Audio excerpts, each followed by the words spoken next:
I shared the stage with Rosie O'Donnell when she was in her early 20s, and David Spade when he was just a kid, and I was even on the same bill as Robin Williams at one time when he was just starting out. And everybody knew that he was the star. Everybody knew that he was just going to be who he turned out to be, just the most fabulous comedian and a great guy too. And I made a lot of money, and I squandered a lot of money, and I drove fancy cars and lived in a big mansion, and finally, one day I woke up and I was 50 and I needed another job, so I got my commercial driver's license. Welcome to Six Figure Trucker, the podcast where we share advice on how to be successful in trucking and have fun while doing so. We'll share stories, news, and advice on how to earn six figures in trucking, and we'll speak to guys and gals that are already doing so. Let's get to the show. Hello, everyone, and welcome to the Six Figure Trucker, which, of course, you know is brought to you by Norton Transport. I'm your host, John Madewell, and this is a space, if you join us each and every week, you know that's where we lift up the truck driver, which is not always the case in the country, but this is a space where we elevate and celebrate the drivers. And we talk in and out with the drivers about life on the road, off the road, their hobbies, their passions, what Driveaway has done for them, some of the challenges they've faced, some of the successes they've had. We try to roll all that together here for you on the Six Figure Trucker. And we got a very special guest here with us this evening, this week, Philip Burge Jr. Philip, how are you? I'm doing fantastic, thank you. Where are you, Philip? And have you been on the road this week, or did you take off for the 4th of July, or what was your week like? Well, I was busy as I always am. If the wheels ain't turning, I'm not earning. So I try to keep those wheels going as best I can. And after a couple of days at home, sir, my wife kind of looks at me like, "What are you still doing here? Why aren't you out on the road?" So yeah, I worked a half week for y'all. I delivered a nice truck in Nashville, Tennessee, and I stopped after my shift, and maybe I had a cocktail or two, but I won't go into detail on that. Oh, what's your favorite cocktail? Oh, I'm a Guinness beer drinker. Oh. I'm an old fashioned, and I like drinking an old number 7 Jack Daniels mixed with a little bit of Coke for some extra flavor. Oh, you're a brother from another mother, man. I love Guinness. I think it's my favorite beer. I think it's the best beer out there. I'm a bourbon guy. Just a straight bourbon guy, but that's good to hear. I mean, it's a well-earned cocktail, I'm sure, out there on the road. Oh, yes, sir.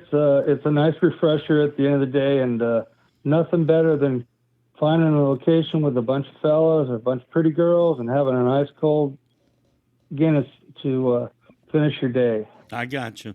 Let's talk about that, life on the road. I was thinking about this before we got recording.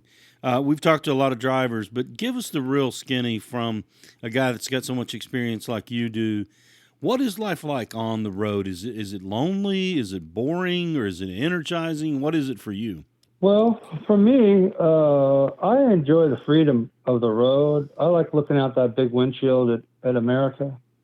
And I enjoy the solace because I've got 7 children, and I got 4 of them still at home, and I got a pack of dogs, and I have a large home and a big garden. So for me, being actually on the road is kind of my respite from the trials and tribulations of staying at home. Gotcha. Now, you'd made a mention to us before we got, you have a collection of sorts. Well, I haven't been so lucky in love. I'm on my 4th wife, but you figure how many guys have bought 4 wedding rings, and how many guys are lucky enough to fall in love 4 times? That's the way I like to look at it. I got no regrets. And I think after trial and error, I found the perfect wife, and she's from Mexico, so she understands the value of hard work. And I have children from age 10 all the way up to 28, and I love them all. And they all called me on Father's Day, so that was probably the greatest day of my life. That's awesome. That is awesome. You strike me definitely as a guy that's a half full guy, half full glass, not a half empty. Oh, absolutely. Yeah, I'm fortunate. I'm almost 65. And, in this job, John, there's really no limit to it. I try to eat well, and I try to get enough rest, which, of course, is very hard for truckers. But I really think that I could do this for another 10 to 15 years, as long as my eyesight holds up and my body holds up. But the work, you just got to pay attention. You got to be off your phone. You got to pay attention. Your logs got to be ready. You got to be. What I would tell young drivers is be prepared to be stopped. So when you're stopped, you have everything out, and you be super polite to the officer. And 99% of the time, they'll just let you go in a matter of moments because you're ready. You know, we've been doing this show for quite a while, and I've never heard that expression, but it's a great one. Be prepared to be stopped. Right. Have all your ducks in a row. That's great advice, man. That's just it, Have your ducks in a row and realize that every small town you come into, you're going 65, but now you're at 40. And you got to drop down quickly because there's a peace officer waiting at the end of the town and waiting at the beginning of the town just to write you that ticket because they need to fill their coffers. Yeah. Be mindful of that every town you go through. You're exactly right. Absolutely. That's sage advice right there. Now, when we said that Philip, do you go by Phil or Philip? My family calls me, my close family calls me Phil, but my friends and my associates called me Philip. But hey, I don't care what you call me as long as you don't call me late for dinner. There you go. There you go. You probably have picked up here that Philip is a funny guy, and you've got some. You've actually made some money being funny. Is that right? Well, I made a little bit, and I made a lot of friends doing stand-up on the West Coast. I'm originally from San Diego and Los Angeles areas, and back in the roaring 80s, when money was flowing and everybody was getting rich, there was a lot of opportunity for young comics. So I did a circuit, and I had a lot of fun. And I had great nights, and then I had nights where I just fell on my face. That's tough. I mean, to be a stand-up comedian, I would imagine that's tough. It's a hard job because everybody's in their early 20s or early 30s.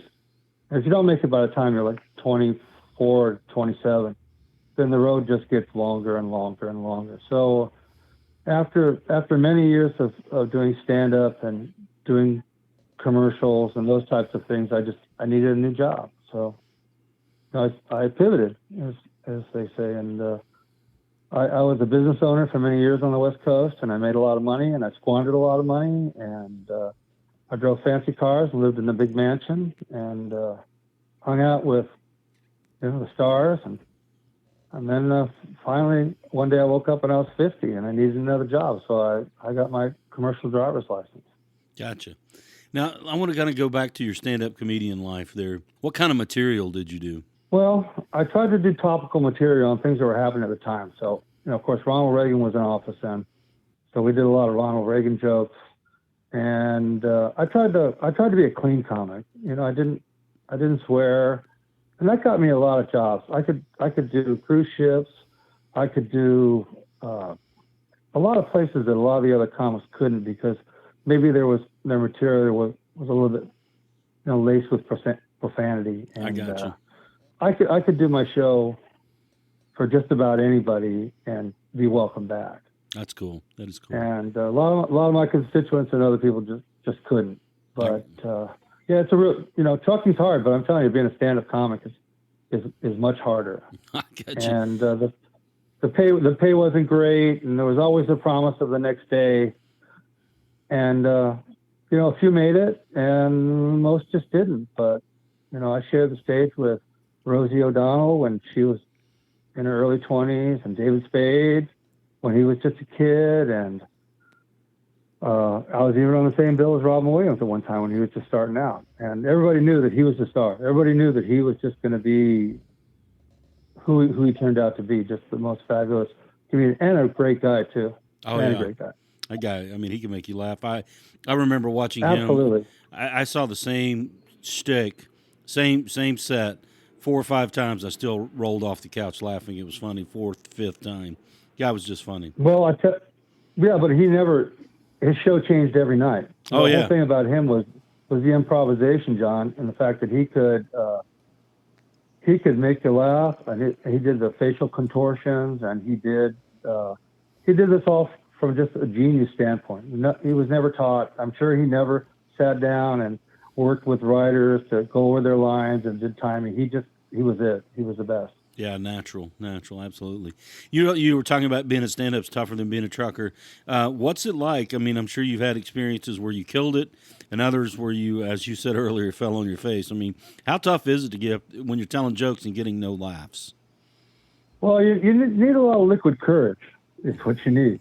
because you need to have a couple of cocktails before you get up there, and you need to read the crowd too. I mean, you can't do a Disney crowd one way and then do a mechanics crowd the same way. You just have to read the audience, and you need a good first line to get them to accept you and acknowledge you. And if it's going wrong, you need to pivot. You need some material you can fall back on. Gotcha. So a lot of times you'll try your hand at something, sir, and it's just not working. It's just not the right crowd. So you pivot to some material. I had a regular set of material that I used that was always it was going to be a B night. In other words, I wasn't going to kill it, but I wasn't going to get it thrown off the stage, and I was going to be invited back. And that's the main thing. A lot of these clubs, the Comedy Store, for example, in La Jolla, California, as far as San Diego. I mean, if you didn't do great, you just weren't called back. And back then, they had the Improv. There was another chain stores, and they didn't have casinos like they have now. A lot of these guys can just make their living, and even old rock and roll bands, they just make their living off casinos, because casinos really don't care how well you do, because they just want you to bring people in, because if they've got 2,000 people to see your show, if you're not great, well, that's fine. They're still getting rooms, and they're still dropping money on the tables. That's exactly right. And so that's what's keeping your mid-range rock and roll bands going, because they're not going to sell enough tickets, but that's not the point. The point is getting people in the building. I got you. Philip Burge Jr. here on the Six Figure Trucker, brought to you by Norton Transport. And as Philip alluded to, he's been on the road a long time, and I checked his profile with us. You've been with Norton Transport for 11 years, 5 months. And thank you, first of all, for your service with us. Oh, you're making me feel old now, John. Now you're making me. Oh, wait a minute. I am old. Right. 11 years, 5 months. That's one of our most tenured drivers. And you're in a select company there. And I looked a little deeper into your profile. You did 110 months prior to coming to Norton. So you've been on the road. I mean, this is a hard question to answer, but I'm sure you've logged millions of miles. I've logged over 1.5 million miles. Wow. Accident-free. Kudos to you, man. Accident-free, 1.5 million. That's hard to say. I mean, have you been able to keep those violations down to a minimum? Yes. The only violations I had prior were primarily I used to be lazy on my logs when it was the paper logs. And a lot of times, truckers were in a hurry, and I've been working for 2 or 3 companies at one time. So what we had, those old-fashioned wire logs. So we had a blue one for one company, and we had a red one for another, and a yellow one for another. And once in a while, if you're an hour from home, for example, you're not going to stop. I mean, you do now, but back then you would just roll with it and hope for the best, which is a very bad idea. When your 11 hours is up, you just need to stop. There's Right. too many people on the road now that can catch you. And look, at this point, you guys are paying me good, and I need this job, and no one's going to pay me the $50 to $75 an hour that I'm making for you anywhere else. That's pure good. and simple as that. That's good to hear, and we like to hear that. And you were talking about logs. You go back far enough to back when it was paper logs, and now we're all electronic. What do you see as the pluses and the minuses when you compare the two? Well, the only plus on the paper logs is that you could cheat real easy, and you could probably get away with it, and you could run more miles.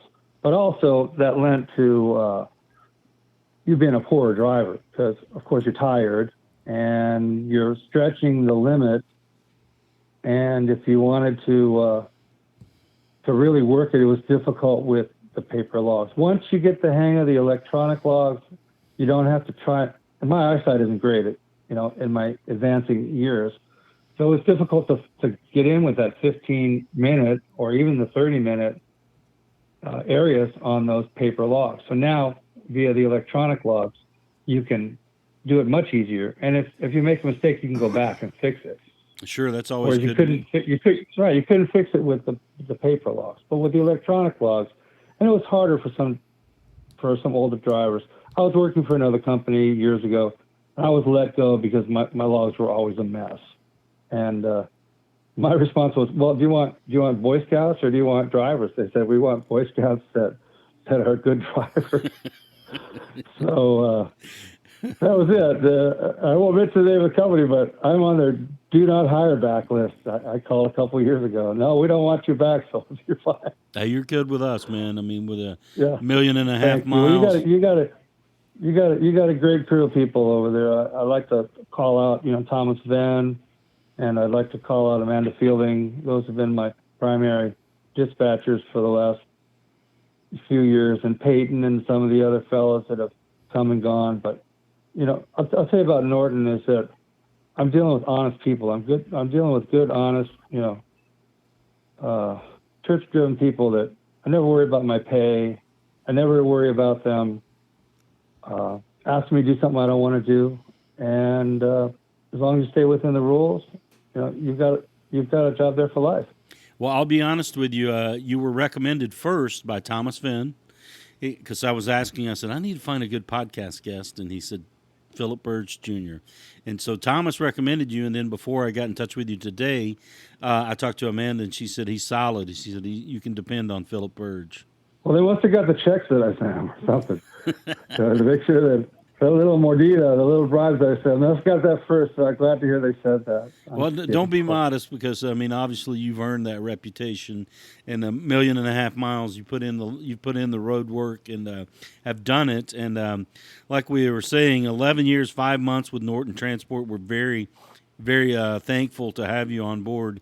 And, you were talking about kind of sharing your knowledge with drivers out there, and we've kind of touched on this topic with other drivers. There's a network. It's a brotherhood, a sisterhood among drivers. Oh, absolutely, yeah. Specifically with Driveaway drivers.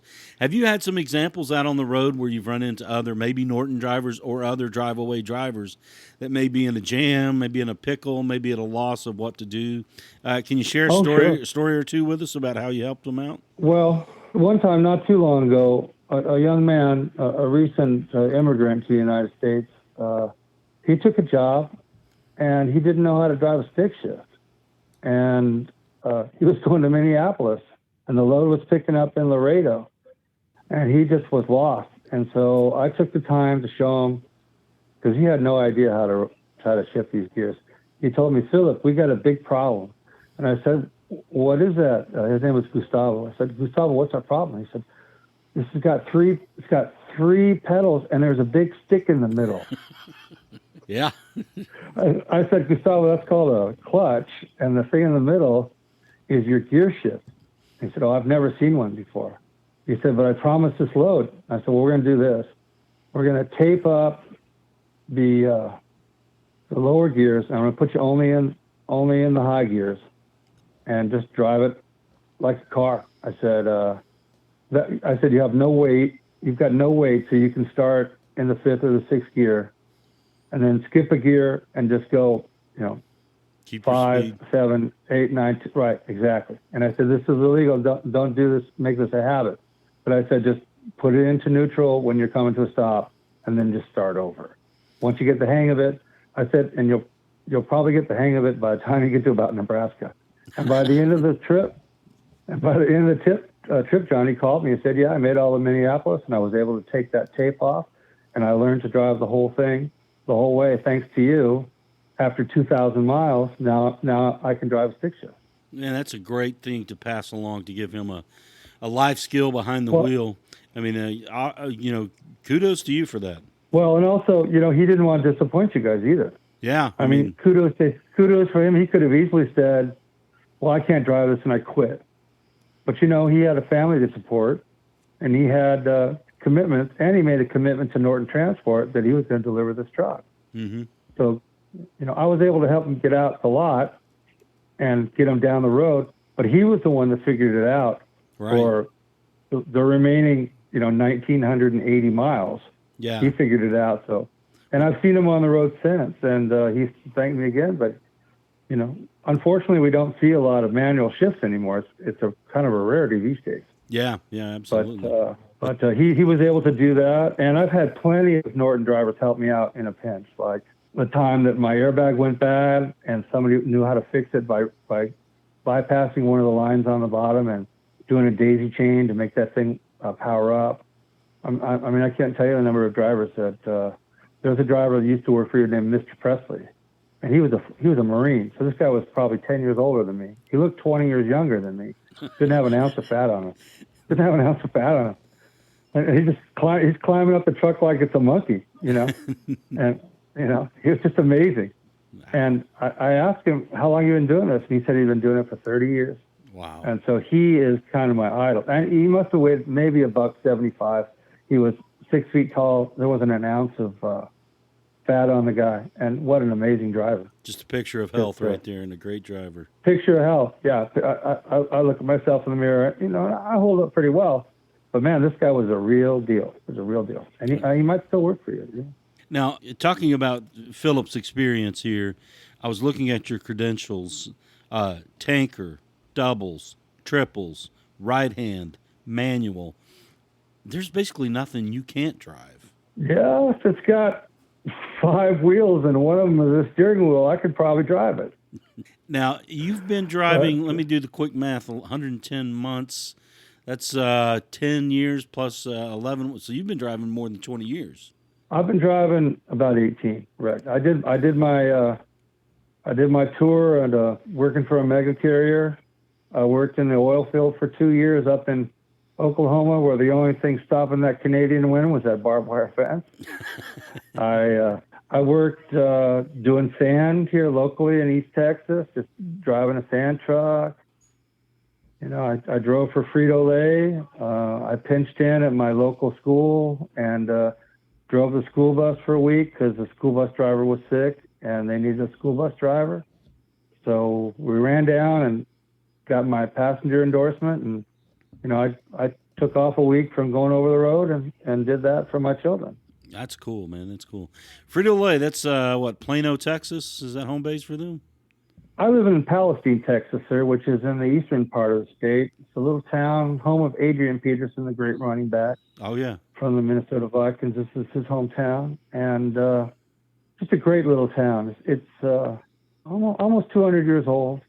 And I live in a 150-year-old home. I live in an old Victorian home with 3 acres behind it. And when I have free time, I got to cut the yard. I still cut it by hand. I've got a mower, but I push it. It doesn't have the assist or anything. I do that to stay in shape. And I work in the garden, and I enjoy a cigar and a whiskey on my porch, my big wraparound southern porch, and I wave to my neighbors, and they all come by and drink my whiskey because they see the truck out in front of the house. You still push mow 3 acres? No, I'm pushing, I'm cutting about 1.5 acres. The front yard I cut is about a 1/2 acre in front, and I cut about maybe 1 acre in the back, and the rest of it is just pecan trees. So I've kind of let the pecan trees grow up, and I have children. I have a lot of kids.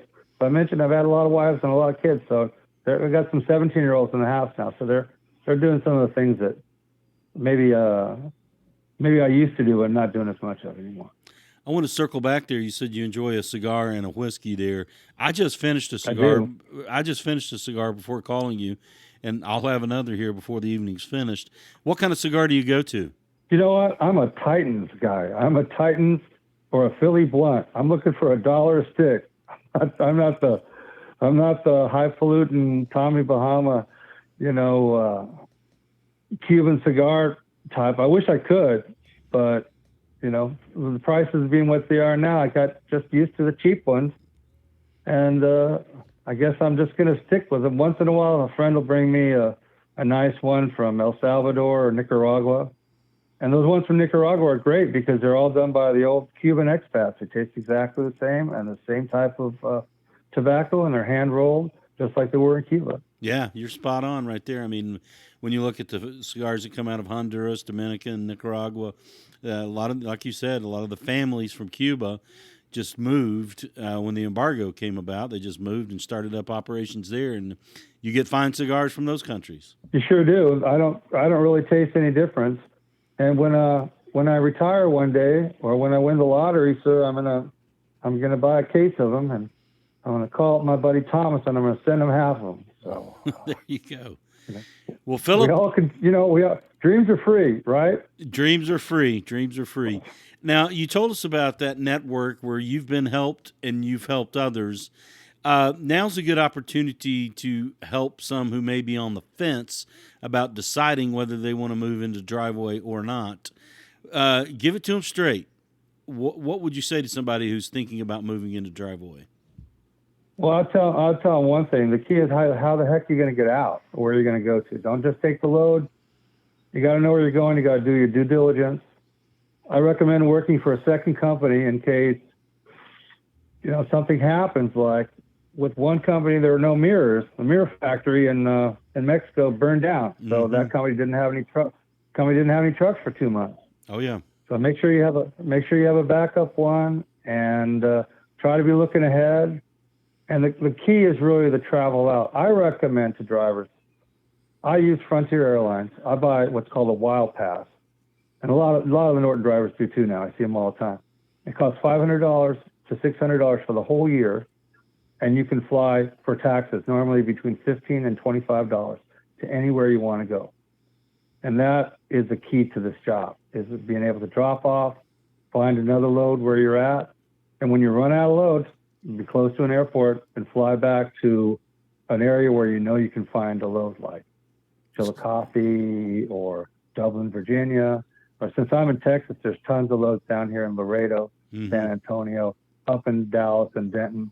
I take a lot of loads from Denton to Tulsa, and then I picked up a school bus in Tulsa. Now, there's lots of them now. There weren't for a while.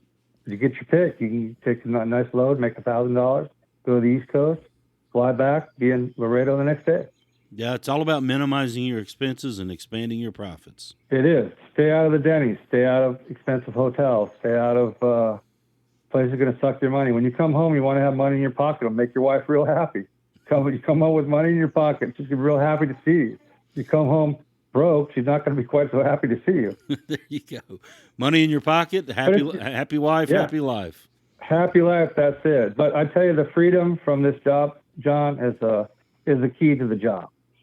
In other words, you don't have working for a mega carrier, you'll never get off the road. Their job is to keep you driving for 3 months at a time. And the key with this is the flexibility, and have fun with it. I mean, have fun with the job, right? I mean, you can go anywhere you want to go. It's a big country. You can see everything. I will say this: it does take. Do not tell the young drivers to be discouraged. It takes a little while to figure it out. I think I went broke the first 6 months, but I knew, John, that this had a future to it. And once I learned the whole thing, then it became much easier. But don't be discouraged, But just the key is to keep your head up. You're going to take some hits once in a while. You're going to take a job that's not going to make as much money as you want. But look, most jobs are only 2 or 3 days, and then you're in another one. Right. There's always tomorrow. You said something before we got started here on the Six-Figure Trucker, brought to you by Norton Transport. And you used the phrase balance in my life. And you certainly have touched on that. But kind of expand that out, how with the freedom and the choices you get in Driveaway, how that helps the other aspects of your life. Well, for me, as I'm getting older, John, really about 4 to 7 to maybe 8 days on the road is enough. When I was younger, I could probably stay out 10 days to 2 weeks. But right now, I've got teenagers at home. I've got a 10-year-old son still, even at my advanced age. I have a wife that I'd like to keep because I was on the road too much, and that drove some of them away. And with this job, you could pick where you want to go. Normally, Norton Transport is very flexible about when you pick up, when you deliver. But it's important once you make a commitment, John, is to keep that. In other words, if you say you're going to deliver on such and such a day, deliver on that day. Say you're going to pick up on that day. Now, there'll be times where you won't be able to do that because you don't control the travel. But just let your dispatcher know, let her know, or let him know that you're running a day early or you're running a day late, or you might be delivering a day early or a day late. And also, you'll get a nice little bonus if you pick up and deliver on time. That performance bonuses can be up to $100, which buys a week's worth of groceries. Absolutely. I mean, the bonuses we do offer about being on time, particularly if you were running from, say, Texas to Maine, or a long run, Texas to Seattle, whatever it may be. Those long runs, per mile bonuses, they add up. They sure do. They sure do, and they're helpful in this economy that we're living in right now. You know, every dollar counts, and you know, I work for the money, but I also work because it keeps me busy and it keeps my mind active. My father was a wealthy attorney in Los Angeles. He was a multimillionaire, and he worked up till he was 90, and he still had over 200 clients at age 90. Wow! And he finally had to, right, because he loved to work, and he loved their company. And look, if you're a wealthy investor, you don't want to talk to a 22-year-old kid just out of college. You want to talk to somebody that's managed your money for 50 or 70 years. And he enjoyed his job, and you know, he was a World War II vet, and he was a hero, and he was really my best friend. And a lot of the things that I do in my life, I try to think about my father and how he would do what would he have done? What would he have done exactly? And you know, as a Christian, I always try to ask myself, what would Jesus do also? You know, what? Because you're going to be confronted every day with choices, and you know, you're not always going to make the right choice, but you got to make a choice. But always do what feels right. You'll know. It'll be in your heart. It'll tell you what the right thing to do is.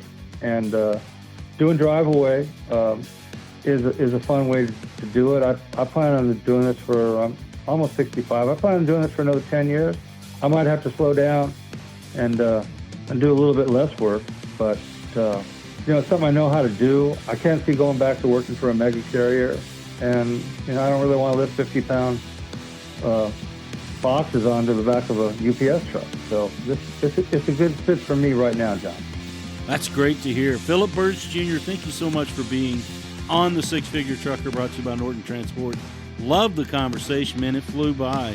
And just an interesting person you are. And, again, thank you for your 11 years and 5 months with Norton, and we look forward to another 10.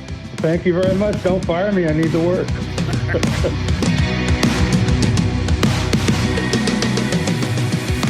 Six Figure Trucker is brought to you by Norton Transport. Norton Transport is a drive-away trucking company that customers can rely on. It offers excellent independent contract driving opportunities to professional, courteous, and qualified drivers that can provide the kind of service we deliver. If you're interested in learning more about Norton or just want to subscribe to the show, check out 6-figuretrucker.com. That's 6-figuretrucker.com.